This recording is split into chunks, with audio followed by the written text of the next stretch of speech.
मैं समझता हूँ कि हैवीवेट मंत्रियों के बैनर तले पौड़ी को जो है दबाने का काम किया गया है। साथियों नमस्कार, मैं प्रमोद खंडूड़े, मेरे साथ है नमन चंदोला। नमन चंदोला लगातार पौड़ी के मुद्दों पर आंदोलनरत रहते हैं और जब भी पौड़ी में कोई समस्याएं होती है तो नमन चंदोला आंदोलन करना शुरू कर देता है। इसीलिए नमन चंदोला को आंदोलनकारी कहा जाता है पौड़ी से, और ये पौड़ी बचाओ संघर्ष समिति के संयोजक भी हैं। और लगातार जो यहाँ के विधायक हैं, चाहे सांसद हैं, उनके कार्यों पर ये उंगलियां उठाते रहते हैं, उनसे बात करते हैं, उनका सर्वे भी करते हैं, ग्राउंड रिपोर्ट पर भी जाते हैं। साथियों, अभी नमन चंदोला ने पौड़ी विधायक के लिए एक फोटो डाला था, मैंने देखा था फेसबुक पर, मैंने उस पर लाइव भी किया था। फिर मैंने कि इस समय पौड़ी का विधायक ने जो काम किया कितने लोग संतुष्ट हैं। फिर बहुत सारे लोगों को कमेंट आए, किसी ने कहा पेट फूल गया, किसी ने कहा मकान बन गया, किसी ने कहा कुछ, बहुत सारे कमेंट आए। नमन जी, आपसे सीधे सीधे सवाल करना चाहता हूं मैं, आपने इतने साल से पौड़ी की गतिविधियां देखी हैं। उत्तराखंड बनने के बाद पौड़ी में अभी तक कितने विधायक हो गए हैं? कम से कम 5-6 विधायक हमारे बन चुके हैं। आप ये बताइए कि आपने राजकुमार पौरी जो वर्तमान विधायक है उनका एक सर्वे डाला था, आपका क्या मानना है पहले उनकी तरफ से? देखिए, क्योंकि आपने सीधा मुझे पूछा पहले कि उस जो मैंने फोटो डाला था और लोगों से राय मांगी थी, तो मेरी राय क्या है, तो इस पर तो मैं अपनी मिलीजुली राय पेश करूंगा आपके सामने। मैं झूठ नहीं कहूँगा, क्योंकि अगर मैं ही झूठ बोलूँगा तो फिर उन रायों का कोई महत्व नहीं रह जाएगा। बिल्कुल। तो सबसे पहली बात कि पौड़ी विधायक का जो बिहेवियर है, जो उनका स्वभाव है, जो वो मिलनसार है। कई बार मैं भी उनके खिलाफ उग्रता से बोला हूँ, कई बार सामने नोकझोंक हुई है, उसके बावजूद मन में कोई मुटाव न रखते हुए जो उन्होंने बड़े प्यार से और बड़े ही आदर के साथ सवालों का जवाब दिया हो, मेरे साथ खड़े रहे हो।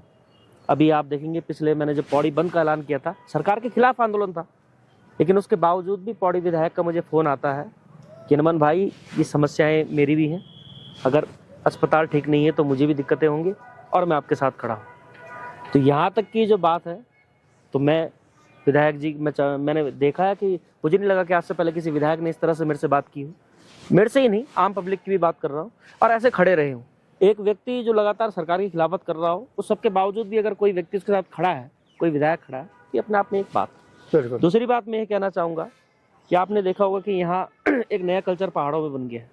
जैसा हमारे विधानसभा में एक विधायक ने कहा था कि आप चुन के तो पहाड़ों से आते और तुम्हें बसना देहरादून में, तुम्हें बसना दिल्ली में। तो इन सब भावनाओं को नकारते हुए पौड़ी विधायक ने अपना अगर मकान भी बनाया है, हक भी था, बनाया है तो पौड़ी में ही बनाया है। आज आप देखेंगे कि अगर आप उनको आवाज़ लगाएंगे तो वो आपके साथ खड़े हो जाएंगे।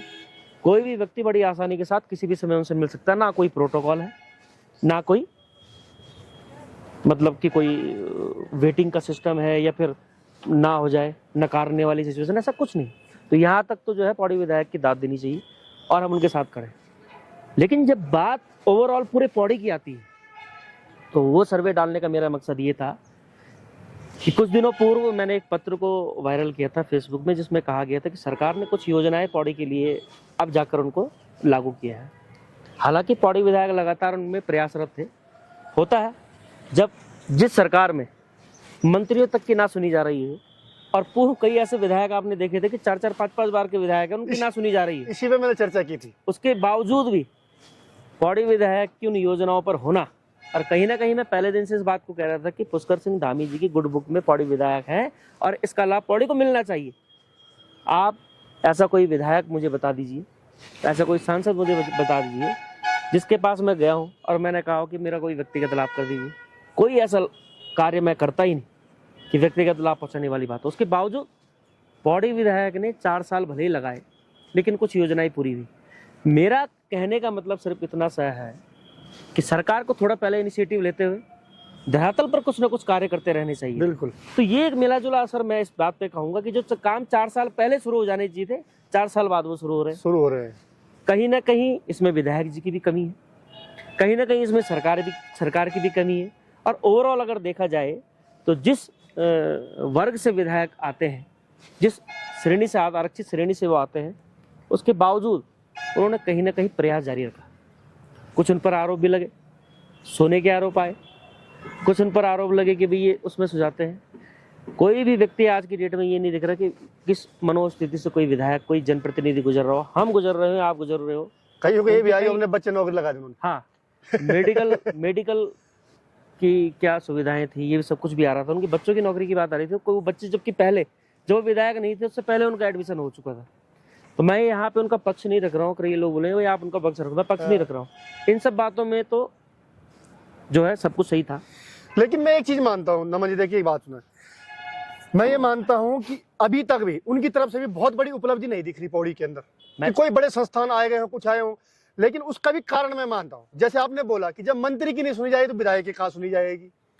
मैं इसमें इसलिए मैंने कहा कि वहाँ तक मतलब जो उनका बिहेवियर था और जो ये पक्ष था वो तो सही है। लेकिन पौड़ी के लिए अगर मैं केवल लड़ ही रहा हूँ सरकार से और कुछ धरातल पर नहीं कर रहा हूँ तो फिर वो मेरा लड़ना भी व्यर्थ है। हाँ। मैं ये समझता हूँ वैसे ही विधायक का कैसा भी बिहेवियर हो, पौड़ी के लिए योजनाएं नहीं आएंगी तो ये सब की चीज़ें धरी की धरी रह जाती हैं। और ऐसी विधानसभा में राजकुमार पुरी जी फंसे हैं जहाँ कई ठेकेदारों ने मुझे कहा कि भाई हमारे पौड़ी में तो ये स्थिति हो गई है कि पौड़ी के ठेकेदारों को श्रीनगर विधानसभा के अंदर काम नहीं करने दिया जा रहा। हाँ। श्रीनगर के विधायक जी का कहना है कि भाई यहाँ तो केवल श्रीनगर विधानसभा का आदमी काम करेगा। अच्छा, उनके आदमी यहाँ भी काम कर रहे हैं। हाँ। तो इन योजनाओं के बीच और जब लगातार धन सिंह रावत जी पौड़ी के संस्थानों को श्रीनगर ले जाने की बात कर रहे हो तो विधायक कहीं ना कहीं उसमें लाचार नजर आए। अच्छा नमन जी एक चीज बताओ, मैं आपको बता दूं, मैं जब से मैंने देखा है पौड़ी में उत्तराखंड बनने के बाद, मंदरवाल जी हो गए, कोटवाल जी हो गए, यशपाल बेनाम जी हो गए, और यशपाल बेनाम जी के बाद फिर कौन, कोटवाल जी फिर बने यहाँ पे विधायक शायद ना, मुकेश कोहली जी हो गए, फिर राजकुमार पुरी जी हो गए। 5 विधायक है। 5 विधायकों में क्या मानते हैं कि कौन से विधायक ने कोई बड़ा काम किया हो?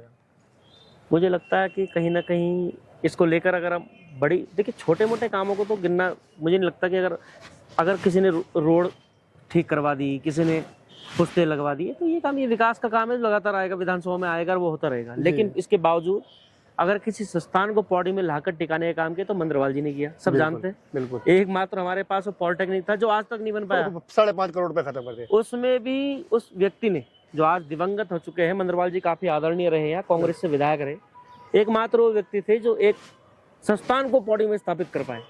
विधायकों की मैं बात कर रहा हूँ।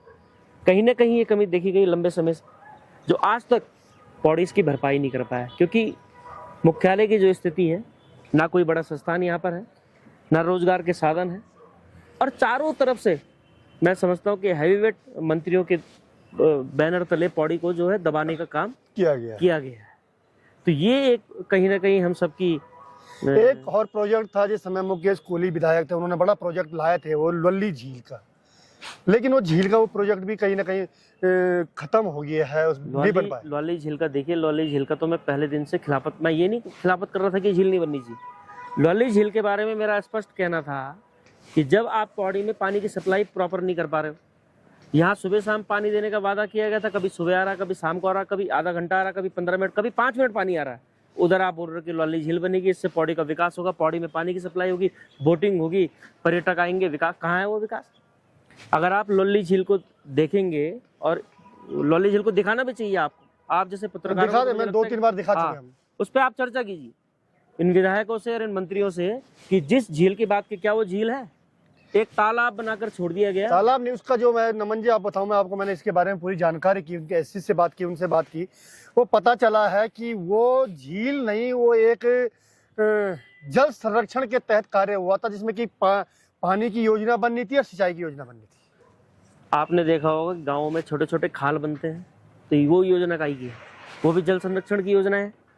तो आप लोगों को लौली झील के नाम से आपने इतना अपना आभा मंडल बना दिया, और वो कहते हैं ना कि खुदा पहाड़ निकली चुहिया, तो वो चुहिया जो है आज लौली झील बनती हुई। अभी एक मेरे दिमाग में एक बात हो रहा है कि मुकेश कोहली के टाइम पे एक एनसीसी की जरूर स्वीकृति हुई यहाँ पे, एनसीसी कार्य बनने की, यहाँ पे एकेडमी बनने की। जी, इसके लिए हाँ बिल्कुल वो हुई है, उसको भूल नहीं सकता। बिल्कुल नहीं, मुकेश कोहली जी का उपलब्धि। अगर आप ओवरऑल उसमें देखें तो मुकेश कोहली जी के कार्यकाल में भी उन्होंने कहीं ना कहीं, चाहे जिस भी तरीके से क्या होगा, काम करने की कोशिश की। आप लौली झील की अगर बात करें, जिस स्वरूप की अगर बात की जा रही थी, उसमें कहीं ना कहीं मुकेश कोहली भी संलिप्त थे। बिल्कुल, वो चाह रहे थे, बनी नहीं, बात अलग है। दूसरा, एनसीसी एकेडमी की अगर बात करें तो मुकेश कोहली को पूरा इसका श्रेय देना चाहिए। वो कहीं ना कहीं लगे रहा, वो बंदा सुबह से शाम तक लगा रहा, और मेरे वैचारिक मतभेद होने के बावजूद भी मुकेश कोहली जी ने तो एक बार मुझे खुद सचिवालय लेकर गए, और उन्होंने कहा कि नमन भाई ये कार्य कर रहा हूँ और ये इस तरह से प्रोसेस में। लेकिन वो भी देर से पलायन कर गए। देखिए मैंने क्या कहा, मैंने आपको कहा ना कि वो भी चले गए, कई आए कई चले गए। और तीसरा जो इसमें एक और चीज थी कि सीता सर्किट हाउस, सिर का सर्किल सीता जो सर्किल बनाया जा रहा था, इसको पूरे देश के अंदर मान्यता दिलाने का काम कहीं ना कहीं वो करना चाह रहे थे। हालांकि वो जिस मंशा से उन्होंने अपना डेडिकेशन दिखाते उसे करना चाहा वो हो नहीं पाया, लेकिन कहीं ना कहीं शुरुआत की, इसके लिए उनको पूरे नंबर देने चाहिए जी। लेकिन मैंने जैसे आपको पहले कहा, मिलनसार की बात करें, इजीली आप मिलने की बात करें, तो कहीं ना कहीं मुकेश कोहली जी के कार्यकाल में भी कमियां थी कि सीधे आदमी उनसे नहीं मिल पा रहा था। जो भी कारण थे, उनके आसपास के जो लोग थे, क्या वो कारण थे या फिर उनका बिहेवियर ही ऐसा था, तो कहीं ना कहीं ये कारण था। हालांकि मैंने ये भी देखा कि मुकेश कोहली जी में काफ़ी बदलाव अभी देखने को मिला है, वो वर्तमान स्थितियों में काफ़ी उनका बदलाव देखने को मिला है। लेकिन फिर बात वही होती है कि आधे से ज़्यादा लोग यहाँ से पलायन कर गए और यहाँ रह कौन गया, हम और आप और हम जैसे लोग लगातार यहाँ पे। तो मैं सिर्फ ये कहना चाहता हूँ कि राजकुमार पुरी जी के पास अभी 1 साल है, जनता से बड़ा कुछ नहीं है। बिल्कुल। अगर कोई ये सोच रहा है कि कोई पार्टी बड़ी है, कोई नेता बड़ा है, कुछ नहीं। ये जनता है जो उठाती है और यही जनता है जो पटकती है। बिल्कुल। तो मैं अपनी पौड़ी की जनता की तरफ से एक चेतावनी देना चाहता हूँ, ये बात राजकुमार पुरी जी से कहना चाहता हूँ और इस वीडियो के माध्यम से राजकुमार पुरी जी को अवगत कराना चाहता हूँ कि 1 साल अभी भी बचा है। योजनाएं धरातल पर उतारू होंगी, दिखाई देंगी तो जनता आपके साथ खड़ी रहेगी, और योजनाएं धरातल पर नहीं दिखाई देंगी तो मैं स्पष्ट कर देना चाहता हूँ, पौड़ी को जिस तरह से पहले छला गया अब भी छला जाए, ऐसा हम होने नहीं देंगे। पूरा पौड़ी एकजुट रहेगा और तमाम जो लोग पौड़ी के विकास में रुकावट पैदा करेंगे उनसे निपटने का काम अब पौड़ी स्वयं करेगी। जी, तो ये थे मेरे साथ नमन चंदोला जी। और नमन चंदोला जी ने बताया कि किस प्रकार से हम लोग सोशल मीडिया पे किसी बात को रखते हैं, उस बात में बहुत सारी बातें निकल के आती हैं। तो वो बातें निकल के आई, लेकिन जिस प्रकार से लोगों के जो कमेंट थे, मैं देख रहा था कि उसने अपने बच्चे नौकरी लगा दिए, उनका पेट बड़ा हो गया खाने के लिए। ये देखिए साथियों, ये हर कोई चाहता अपने बच्चे का भला करना। लेकिन मैं आपको बता दूं कि राजकुमार पुरी की जो लड़की डॉक्टर बनी, वो उससे पहले उसमें शुरू हो गई थी। जब वो चुनाव लड़ रहे थे उससे पहले हो गई थी। उसकी लड़की जो जिसने नर्सिंग का किया वो पहले कर लिया था। तो भाई बच्चे को लिए कौन नहीं करता, हर कोई करता है, हर कोई अपने परिवार के लिए करता है। लेकिन इतना जरूर है कि उस आदमी ने आज भी हम ही लोगों के बीच बैठा हुआ है और हम ही लोगों के बीच है, इसीलिए उसके हम थोड़ा बहुत इसमें संतुष्ट है कि कम से कम ये पौड़ी छोड़ के नहीं भागा है। तो ये बातें बहुत सारी नमन चंदोला जी ने यहाँ पे बात रखी हैं, इसके लिए मैं नमन चंदोला जी धन्यवाद करता हूँ और सभी सदस्यों का नमस्कार, धन्यवाद।